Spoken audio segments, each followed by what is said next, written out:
जो सर पे रखने को मिल जाए नाल पाके हुजूर, तो फिर कहेंगे कि हाँ ताजदार हम भी हैं।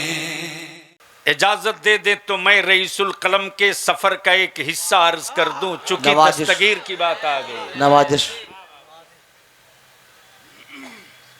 मुफ्ती आसिफ साहब, रईसुल कलम जब पहला सफर हॉलैंड का किए थे, कारी इस्माइल साहब मुबारकपुरी ने बुलाया था। यूं ही इदारे शरिया की उस जमाने में पहली मंजिल की इमारत थी, और पहले गांव और शहरों में लाइट कई घंटा रहती थी, हमसे ज्यादा आप जानते हैं। चोर भी सीना ठोक करके पोल से तार काटता था जी, इसलिए कि वो भी मुतमईन होकर आरी चलाता था कि इसमें तो साल में कभी कभी आना है। जी जी जाहिर सी बात है। जी। और अखबार वाले भी सीना ठोक के लिखते थे कि 30 पोल का बिजली का तार कट गया। बोलिए सही बोल रहा हूं कि गलत बोल रहा हूं? सही है। तो आप इतना दबे दबे क्यों बोल रहे हैं? अरे जोर से बोल दो भैया। सुभान अल्लाह। लाइट कटी हुई थी मुफ्ती हाशिम साहब, ऊपर में फोल्डिंग पर रईसुल कलम नीम दराज थे। अचानक मुझको ख्याल आया, मैं पंखे झल रहा था, एक ही जुमला मैंने अर्ज की कि आप जब गए थे लंदन तो रास्ते से गायब कहां हो गए थे? अल्लाह अल्लाह। जैसे ही रईसुल कलम ने लफ्ज गायब सुना तो उठकर बैठ गए। अब फरमाते, बेटा दोबारा मत कहना मैं गायब हुआ था, अल्लाह अल्लाह अल्लाह, दोबारा मत कहना। फिर मैं बैठ गया। मैंने कहा फिर हुआ था क्या? फरमाए कि मुझको जाना था हॉलैंड, और वहां से मुझको हॉलैंड से जाना था सूरीनाम बोम, यानी 300 किलोमीटर दूर। हॉलैंड से 300 किलोमीटर फासले पर। उस वक्त मेरी जेब में टोटल 260 रुपये हिंदुस्तानी थे। अल्लाह अल्लाह अल्लाह। जैसे ही जहाज टकअप किया दिल्ली से, काबुल की सरहद को पार किया, वैसे ही पायलट ने अनाउंस कर दिया कि आगे चक्रवर्ती तूफान आ गया है और करीब करीब 8 से 10 घंटे रहने के इस साइक्लोन का खदशा है, इसलिए इमरजेंसी लैंडिंग बगदाद ले रहा हूं। माशाअल्लाह। सुन लो, कादरी कर कादरी रख कादरियों में उठा। मैं तो अपनी मंजिल की तरफ चल पड़ा, तब फिर मैं लपक कर अर्ज किया, हुजूर उसके बाद क्या हुआ? फरमाते कि जैसे ही जहाज रनवे पर तैरने लगा, रेंगने लगा, पायलट ने अनाउंस किया कि आप यात्रीगण उतरने के बाद काउंटर से संपर्क करेंगे, आपके लिए होटल में रहने का इंतजाम है, मौसम सामान्य हो जाएगा तब फ्लाइट टेकऑफ करेगी। मैंने कहा उसके बाद क्या हुआ? फरमाते, बेटा उसके बाद तो मत पूछो। जैसे ही लोग बगदाद शरीफ एयरपोर्ट पर अपना अपना सामान उठाकर काउंटर की तरफ चलने लगे, मेरे दिल में एक कसक उठी कि जिस दस्तगीर के अजमत का झंडा अरशद कादरी बनकर पूरे मुल्क में उठाया, आज उस दस्तगीर की चौखट के करीब आकर भी करीब ना हो सका। मैंने कहा फिर क्या हुआ? फरमाते कि मैं अपना झोला और अपनी टीन का बक्स लिए सीधे गेट की तरफ, यानी ब्रीफकेस और बैग लिए गेट की तरफ। मेरे पास 260 रुपये थे। जैसे ही गेट के दरवाजे पर पहुंचा हूं, एक टैक्सी वाला लगता है कि इंतजार में खड़ा था। उस पर जैसे ही मेरी नजर पड़ी, मैंने उससे कहा कि एक बात बता दो, जबान सुना तो कहा मौलाना हिंदी। मैंने कहा हाँ। मैंने कहा फिर क्या हुआ?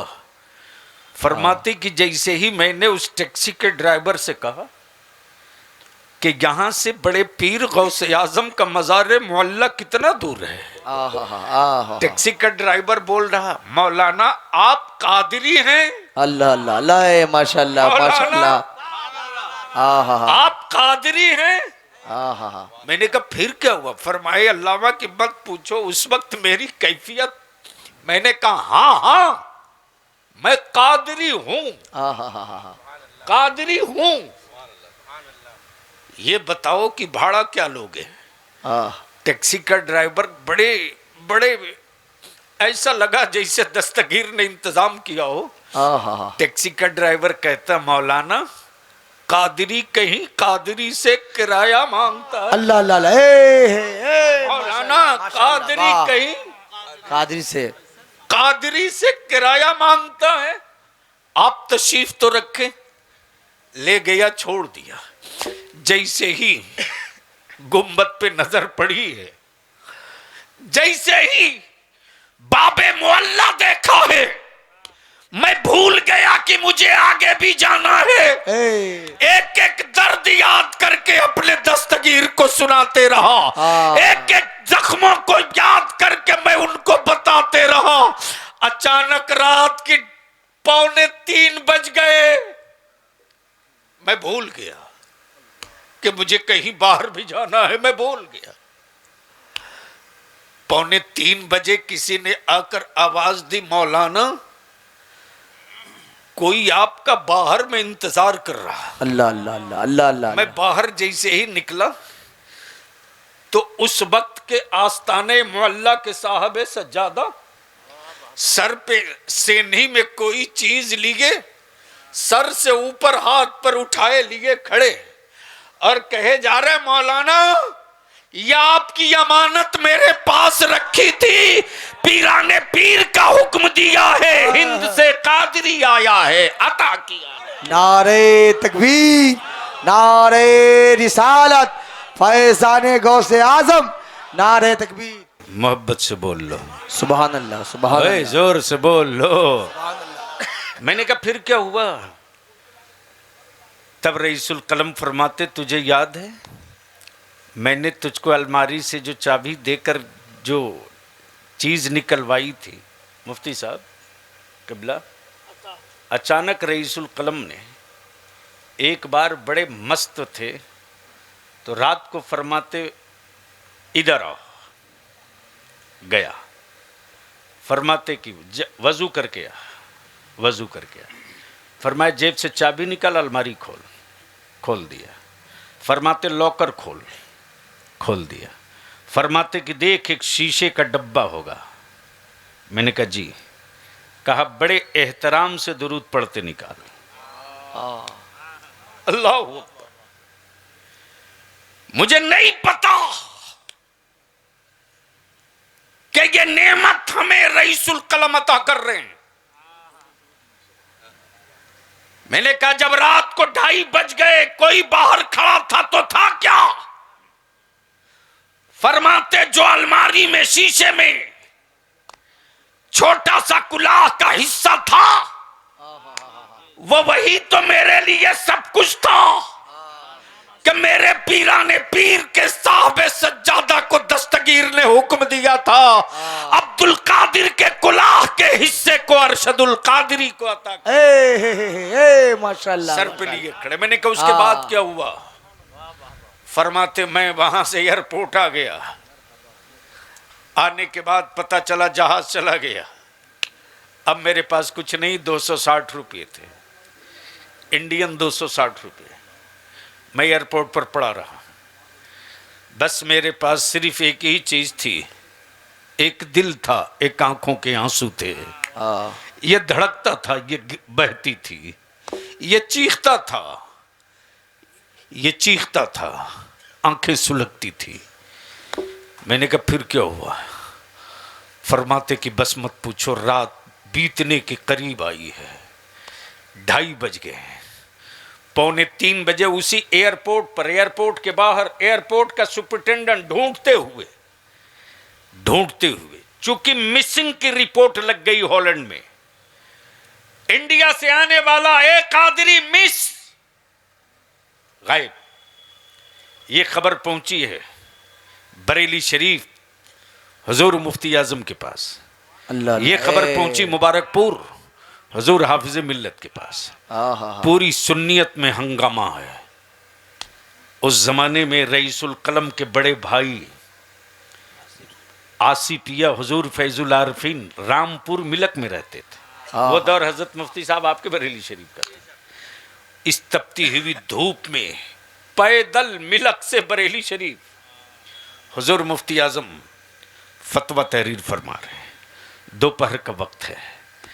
जैसे ही रईसुल कलम के बड़े भाई आकर बोलते, हजरत आपका अरशदुल कादरी गायब हो गया, हॉलैंड में गायब हो गया। हुजूर ताजदारी अहले सुन्नत थोड़ी देर खामोश रहे, मुस्कुराकर फरमाते, मौलाना पानी पीजिए, मेरा अरशद गायब नहीं है, मेरा अरशद गौसे आजम के अमान में है। मैंने कहा फिर क्या हुआ? फरमाते रात को 2:30 बजे एयरपोर्ट का सुपरिटेंडेंट एक छुपे हुए बदन को की सिसकियां सुनते करीब आया और मेरे झोले के टैग पर एक कादरी लिखा था।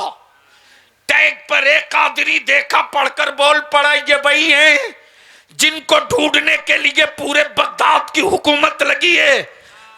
चादर जैसे ही खींचा, मेरी आंसुओं में डूबी हुई दाढ़ी, रोते रोते छोटी छोटी आंखें। एयरपोर्ट का सुपरिटेंडेंट मुझको लिपटा कर बोल पड़ा, मौलाना इतने छोटे जुर्म का इतनी बड़ी सजा मत दीजिए। अरे आलम, ये इतनी बड़ी सजा मत दीजिए। हॉलैंड का जहाज आपको छोड़कर गया है, बगदाद के अब्दुल कादिर ने आपको नहीं छोड़ा है। आपको हुक्म हुआ है कि बगदाद हुकूमत का मेहमान बनाया जाएगा और हुकूमत के खजाने से आपको हॉलैंड भेजा जाएगा। नारे तकबीर, नारे रिसालत, मसलके आला हजरत। कादरियों में उठा